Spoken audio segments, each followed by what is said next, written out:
Welcome to the T-Pac Arcade. Today's game is Cosmic Creeps for the Atari 2600. In this 1982 action game from Telesis, the Cosmic Kid planet is falling out of orbit, and you've got to save all those kiddos by ushering them onto your space station before the Cosmic Creeps get them. Okay, time to coerce a bunch of children onto my starship. Wait, am I the Cosmic Creep? So the gameplay here has two phases. In the first, you navigate from the planet to the space station, dodging red plasma barriers and these green booger guys called space skeeters. Colliding with an obstacle sends your spaceman careening off into the great beyond, but you can just send out another one and try again. The only catch is that the planet is slowly falling, and losing a spaceman kicks it down another notch. The round ends when the planet falls all the way off screen. But once you get to the space station, it's on to round 2, the Cosmic Kid Rescue Mission. Or the Cosmic Kidnapping Mission, depending on your point of view. Still think I might be the Cosmic Creep here. Anyway, kids move up the screen row by row as they're chased by aliens. At any given time, there can be up to 2 aliens and 1 kid on screen. And the goal is to blast away the aliens, so the kid is free to get to the top right of the playfield and board your ship.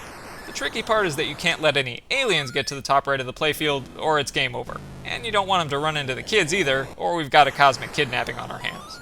Also, aliens and cosmic kids move at different speeds, so it can be tough to manage their positioning. Especially considering you can blast the kids by accident.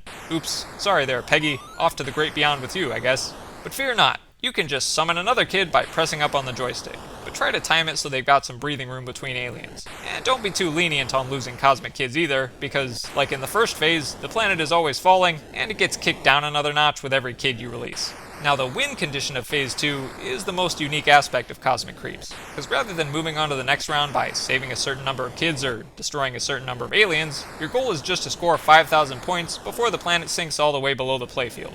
Granted, this is most easily achieved by saving as many kids as possible, since you get 1,500 points for each one that boards the space station, as opposed to the measly 100 you get for blasting aliens. And if you manage to score 5k before the planet waves goodbye, you move on to the next round, with faster space skeeters in Phase 1, and faster aliens and cosmic kids in Phase 2.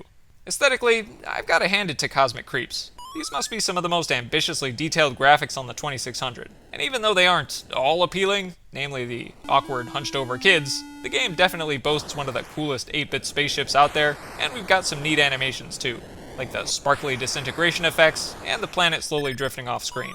The sound design has some great variety too.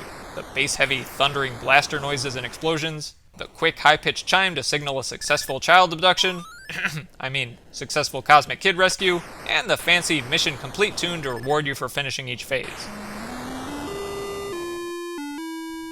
Speaking of which, finishing the spaceship boarding phase is never too difficult, but surviving the rescue phase after round 1 is real tough.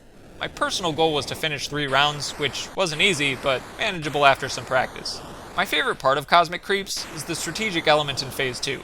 You've got to figure out the best timing to summon kids onto the playfield based on where the aliens are and how fast they're going. And even though it feels counterintuitive, sometimes it's actually safest to keep slow aliens on the field up until the last minute to guarantee a speedy one doesn't race on to catch the kids. Now, if I could change one thing in this game, I'd rethink the score display. It only shows your score for the current round, until after the planet sinks off screen and you finally see your cumulative point total. Which makes sense for monitoring that 5,000 point threshold to move on to the next round, but it gets a bit confusing to see the score jump up and down as you play. Overall, Cosmic Creeps is a fun action game that offers a unique twist to traditional cross-the-road titles and fixed space shooters. The strategy and win conditions really shake things up too. Now go save some kids, and try not to be a Cosmic Creep while you're at it.